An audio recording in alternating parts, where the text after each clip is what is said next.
Hindi mo na maaaring galawin o gamitin ni Janet Lim Napoles at ng kanyang pamilya ang kanilang mga ari-arian batay sa utos ng Korte sa Maynila.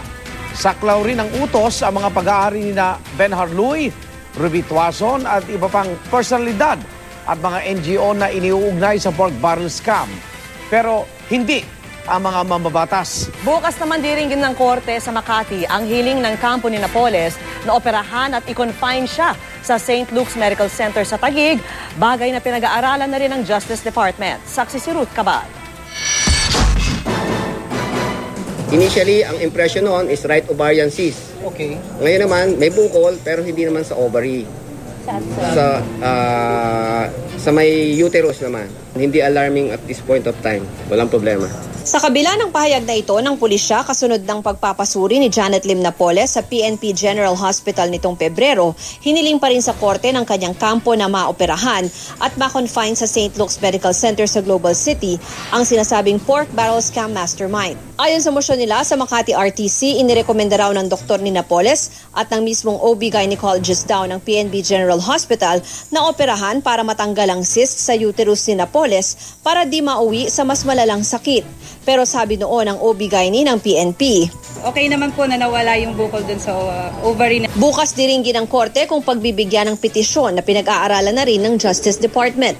Kung sakali gobyerno rin kaya ang gagasto sa pagpapa-ospital ni Napoles sa St. Luke's tulad na nangyari nang ipa-check up siya sa PNP General Hospital, ang sigurado sa ngayon malabo munang magamit ni Napoles at ng kanyang pamilya ang kanilang mga pag-aari o assets. Kasunod yan ang pag-issue ng Manila Regional Trial Court Branch 22 ng Provisional Asset Preservation Order na nagbabawal sa paggamit ng mga pag-aari nila sa anumang transaksyon. Gayon din ang paglipat, pag-withdraw, pagpapalit o pagtatago ng mga ito.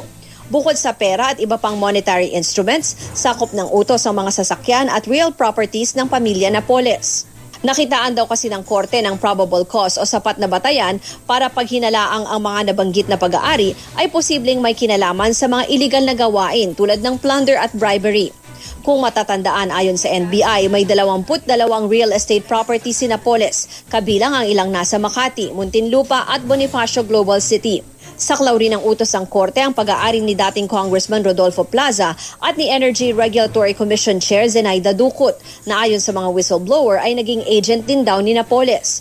Pati pag-aari ng mga pork barrel whistleblower na sina Ben Harluy at Ruby Tuason hindi rin pwedeng galawin.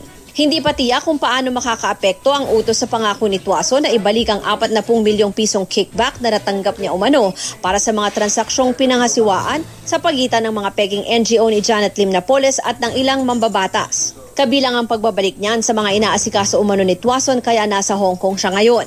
Hanggang Abril ang plano niyang biyahe base sa kanyang return ticket. She wants to attend to personal matters. Particularly yung pong pagbenta ng kanyang property sa Pilipinas. Kasi po, po dun sa pagbenta ng property, yung pagbayad niya ng 40 million sa gobyerno. Sakop din ng utos ang mga pag-aari ng ilang NGO na iniuugnay sa pork barrel scam. Gayon din ang Zinac Rubber Estate Corporation o ZIREC na isa umano sa dinaanan ng pork barrel ng ilang mambabatas para sa mga peking NGO ni Napoles. Pero hindi kasama sa utos ang mga pag-aari ng mga senador at ng kanilang mga staff na sinampahan ng reklamong plunder sa ombudsman kaugnay sa PDAP scam. Ang utos ay tugon ng korte sa petition for civil forfeiture of assets na inihain ng Anti-Money Laundering Council dahil tila wala raw lehitimong pagkukunan ng kita ang mga respondent para ipaliwanag ang malaking laman ng kanilang bank accounts. 20 araw lang magiging epektibo ang utos ng korte pero posible itong maging permanente depende sa kalalabasan ng pagdinig ng korte sa March 7. Ako, si Ruth Cabal, ang inyong saksi.